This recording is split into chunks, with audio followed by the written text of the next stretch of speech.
Good evening, and welcome to Cozy Sleep Time. Get comfortable and take a slow breath. Let your body relax more and more. Tonight's story is Sleepy Rivers. Simply listen or let your mind drift. There is no need to focus. Let the quiet story begin. Water is never truly still. From the moment a raindrop falls on a distant mountaintop, it begins a journey that can last thousands of years. This journey shapes everything it touches, carving valleys, feeding ecosystems, and slowly transforming the landscape in ways both subtle and dramatic. To understand rivers, we first need to understand gravity. Water always flows downward, seeking the lowest point available. When rain lands on high ground, it gathers into small channels, joining with other drops to form tiny streams. These streams merge with others, becoming progressively larger until they eventually become the rivers we recognize. The path a river takes is determined by the shape of the land beneath it. Water follows every ridge and groove, carving its own path.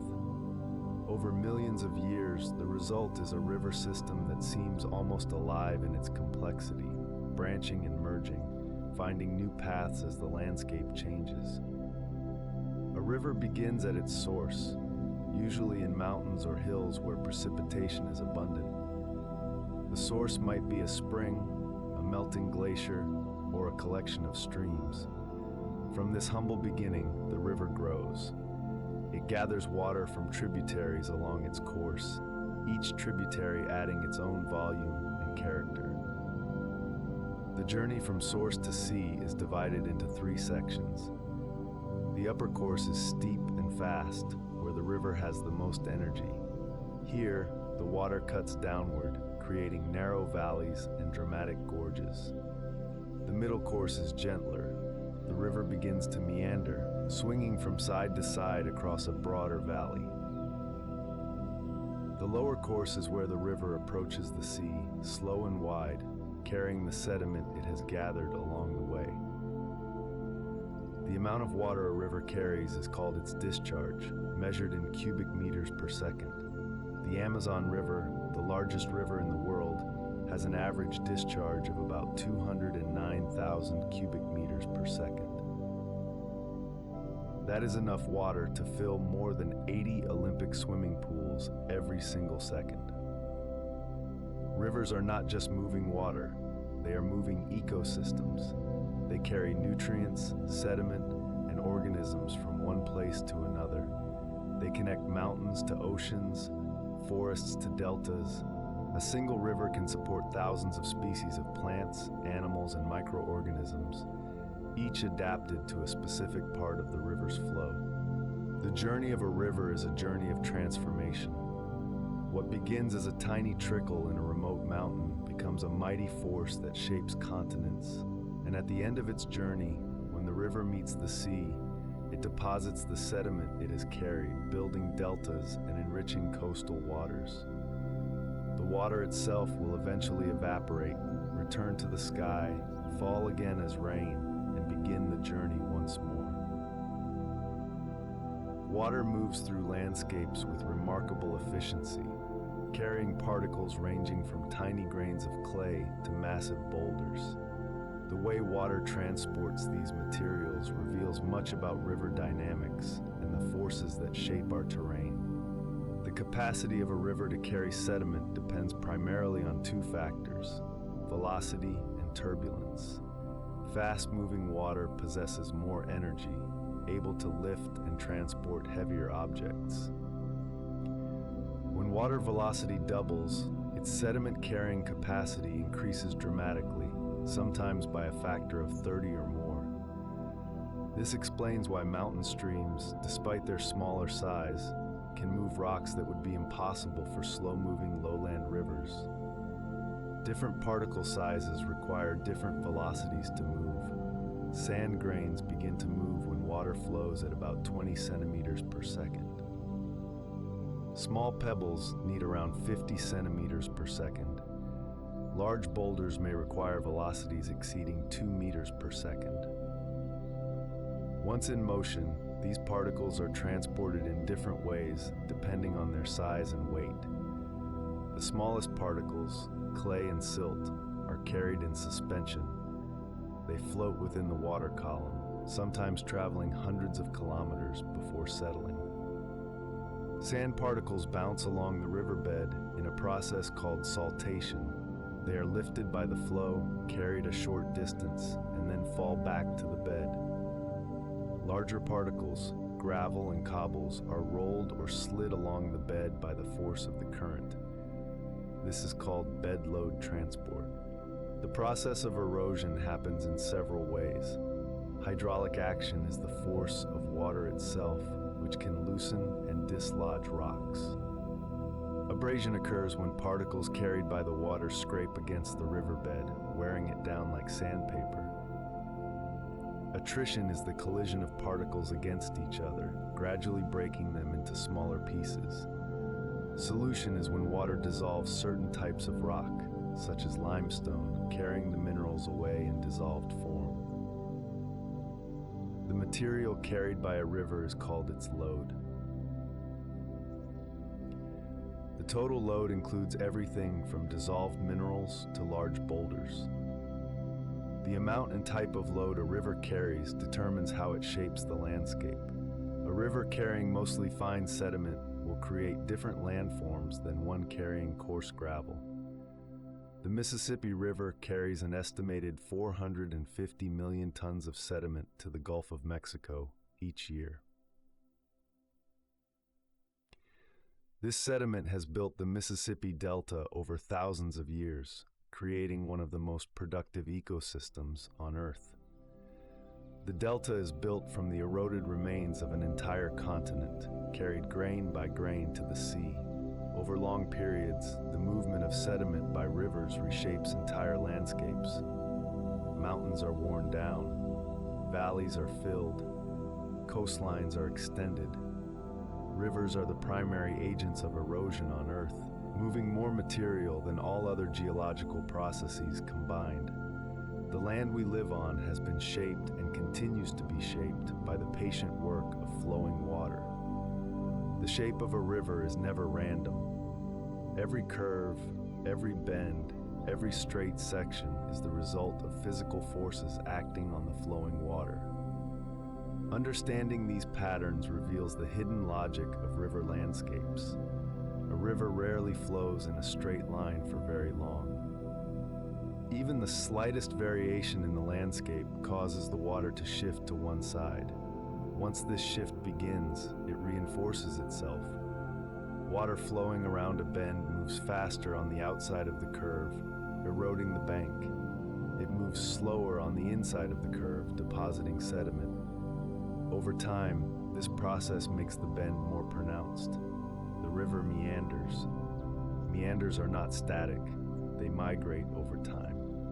The outside bank erodes while the inside bank builds up, causing the entire meander to move slowly across the floodplain. Sometimes a meander becomes so pronounced that the river cuts through the narrow neck of land at its base, creating an oxbow lake. The old channel is abandoned, and the river finds a shorter path. The sinuosity of a river is a measure of how much it meanders. It is calculated by dividing the river's actual length by the straight line distance from its source to its mouth.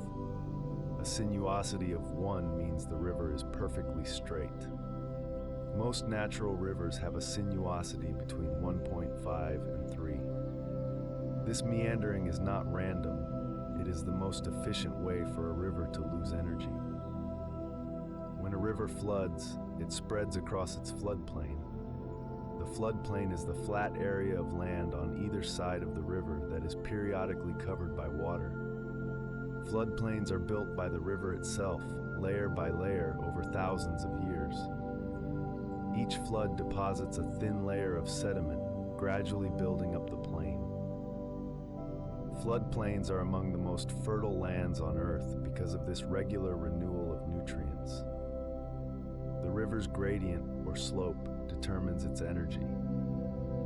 In the upper course, where the gradient is steep, the river has high energy and erodes downward. In the lower course, where the gradient is flat, the river has low energy and deposits sediment. Between these extremes, the river transports the material it has eroded from upstream. Rivers also create terraces, which are abandoned floodplains at higher elevations. When a river cuts downward into its floodplain, the old floodplain remains as a terrace on either side. Terraces indicate that the river has gone through periods of downcutting, often caused by changes in sea level or tectonic uplift. The shape of a river is a record of its history. Each meander, each terrace, each oxbow lake tells a story of changing conditions over thousands of years. Geologists can read these stories in the landscape, understanding how rivers have responded to climate change, tectonic activity, and human intervention. Rivers are not just channels of flowing water. They are living ecosystems that support an extraordinary diversity of life. From the smallest microorganisms to the largest mammals, countless species depend on rivers for their survival. The river ecosystem is shaped by the flow of water. The speed, depth, and temperature of the water create different habitats along the river's course. In fast-moving sections, specialized organisms cling to rocks and resist the current. In slow-moving sections, different species thrive in the calm, deeper water. Insects are the foundation of the river food web. Mayflies, stoneflies, and caddisflies spend their early lives in the water, clinging to rocks and feeding on algae and organic matter. They are a critical food source for fish. The presence and diversity of these insects is a reliable indicator of river health. Fish have evolved remarkable adaptations to life in rivers. Salmon are born in fresh water, migrate to the ocean, and return to their birthplace to spawn. Some species of catfish can navigate using taste buds distributed across their entire bodies. Trout are exquisitely sensitive to water temperature and oxygen levels. Rivers also support life along their banks. The riparian zone, the area where land meets water, is one of the most biologically rich habitats on Earth.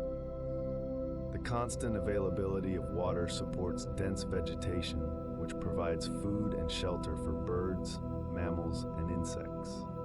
Riparian corridors act as highways for wildlife, allowing animals to move through the landscape. Beavers are among the most influential animals in river ecosystems. By building dams, they create ponds and wetlands that benefit countless other species. Beaver dams slow the flow of water, reduce erosion, and improve water quality. The ponds they create become habitats for amphibians, waterfowl, and fish. Migratory birds depend on rivers as navigation corridors and sources of food and water during their long journeys. Rivers provide rest stops where birds can refuel before continuing their migration. The loss of river habitats has been linked to declines in migratory bird populations. Rivers also support plant communities that are adapted to periodic flooding. Willow and cottonwood trees thrive in floodplains, their seeds germinating in the fresh sediment left by receding waters. These trees stabilize riverbanks and provide shade that keeps water temperatures cool for fish. The health of a river ecosystem depends on the natural flow regime. Seasonal variations in flow, including periodic floods, are essential for maintaining habitat diversity. Floods clear out stagnant areas, deposit fresh sediment, and create new habitats. When rivers are dammed or channelized, these natural processes are disrupted, and the ecosystem suffers. Despite the pressures of human development, rivers remain remarkably resilient. Given the opportunity, they can recover from pollution, channelization, and flow alteration. Restoring natural flow patterns and reestablishing riparian vegetation can bring life back to degraded rivers, demonstrating the remarkable resilience of these ancient systems. At the end of its journey, every river meets the sea. The place where this happens is called the mouth of the river, and it is one of the most dynamic and productive environments on Earth. When a river reaches the coast, it loses velocity. The energy that carried sediment downstream is gone. The sediment settles out, building up over time to form a delta. Deltas are among the most fertile and biodiverse regions on the planet. The shape of a delta depends on the balance between the river's flow and the energy of the receiving waters. In calm seas, the river deposits sediment in a fan shape with multiple channels branching across the delta. This is called a bird's foot delta, like the Mississippi Delta. In areas with strong tides or currents, the sediment is dispersed more widely, creating a different shape. Estuaries are another type of river mouth. In an estuary, fresh river water mixes with salt water from the sea. This mixing creates a unique environment that supports species adapted to changing salinity. Estuaries are among the most productive ecosystems on Earth, supporting fish, birds, and countless invertebrates. The transition from fresh water to salt water is gradual in an estuary. The lighter fresh water flows on top of the denser salt water, creating a two-layer flow. This mixing zone, where fresh and salt water meet, is rich in nutrients and supports an abundance of life.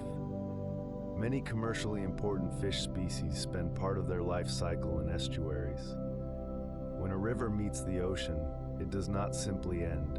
Its water continues to influence the ocean for many kilometers beyond the coast. The nutrients carried by the river feed marine plankton, which form the base of the ocean food web. The sediment builds coastal landforms and nourishes beaches. The meeting of river and ocean also affects the color of the water. The sediment carried by the river creates plumes of brown or green water that extend far out to sea. These plumes are visible from satellites and indicate where river water is mixing with ocean water. Some rivers do not reach the sea at all. In arid regions, rivers may end in inland basins where the water evaporates or sinks into the ground. These are called endorheic basins. The Jordan River ends in the Dead Sea, a salt lake so salty that nothing can live in it. The Okavango River in Botswana ends in the Okavango Delta, a vast inland wetland that supports an extraordinary concentration of wildlife. The journey of a river from source to sea is a journey of constant change. The water that reaches the ocean has traveled hundreds or thousands of kilometers, shaping the land every step of the way. And when that water finally mixes with the sea, it completes a cycle that began with a single raindrop falling on a distant mountain. The cycle continues, as it has for millions of years, water moving endlessly from sky to land to sea and back again. As our story ends, let the quiet ideas settle softly. Your body can continue to relax, breathing slow and steady. If sleep is near, let it arrive naturally. Thank you for spending this moment here on Cozy Sleep Time. Return anytime for another peaceful journey. Good night.